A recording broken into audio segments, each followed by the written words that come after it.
پشتی آزادکردنا پارێزگا مووسڵ ji destê rorestên Daişê da êdîrê ji bo xelkê wê ve bû qesta cihênggeştiyariyên parêzgeha Duhokê bikin.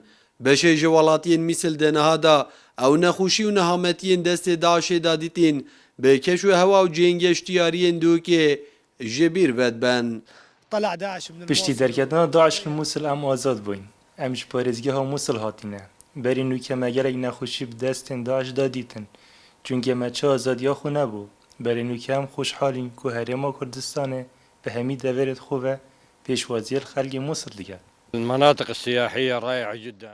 جهنگشتیارین خوش هنه نه بس لدوکی بلکه همی باجرین کردستانی گلک دخوشن ام وکو خلک موصل افرو ام هاتینه جهنگشتیارین دوکی در روژن بهن قصد دورن دیکین Rêveberiya giştiya geşt û guzarê li Duhokê jî amajê pê dike ku piştî azadkirina parêzgeha Mosul di nihada projeyeka başiya geştiyarên wê parêzgehê dihêne cihênggeştiyariyên Duhokê. ji ber ku rêya navbera Duhok Mosul da ev rêya hatiye vekirin berdewam geştiyar vê rêkê da qesta parêzgeha Duhokê dikin bi taybetî rojê bihênvedan û pêşembo xutbeyan geştiyar projeka zor qesta parêzgeha Duhokê dikin.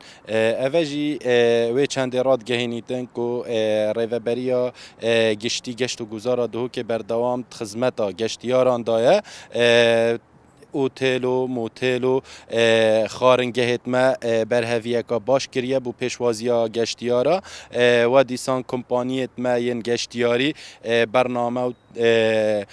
برنامه پارێزگاه Duhokê ین تایبەتی پارێزگاه Duhokê û şewekê giştî Herêma Kurdistanê dayne kompaniyên geştiyariyê navarast û jêriya Iraqê merema înana geştiyaran. Parêzgeha Duhokê ku bi paytextê geşt û guzarê berniyas çendîn cihênggeştiyariyên serînşirakeş lê hene.